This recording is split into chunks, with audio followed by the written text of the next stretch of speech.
Good morning! So today nga gagawa ako ng sea salt latte. So ito yung version ko lang naman. Gagamitin natin tong Nescafe Gold. Siyempre, lagay natin lahat. Konti lang, enough para ma-dissolve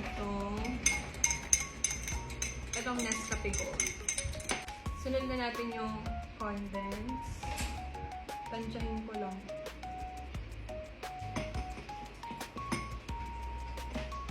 Tapos, kahit anong gatas nyo, okay na yun. Ito itong selecta. Kaso mo hindi siya nakaka. Hindi siya finish. Tapos, ice.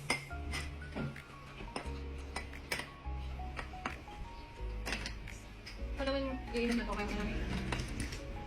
Parang ang dami. Maglagay tayo ng Nestle cream. Tansya-tansya na lang. Konting condense. Ito yung available ko sa Strip.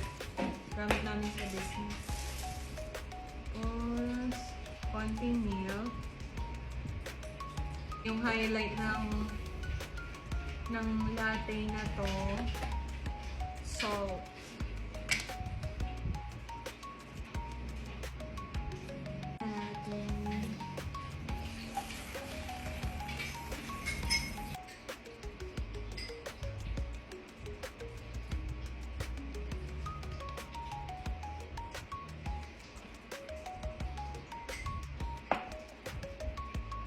Ganda. Tikman na natin. So, tikman ko muna itong sea salt na ginawa ko.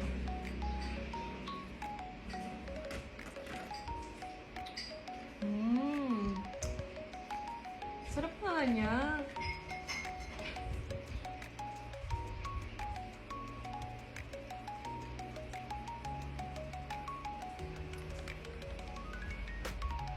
Ang sarap niya. Pero haluin ko. Haluin ko na.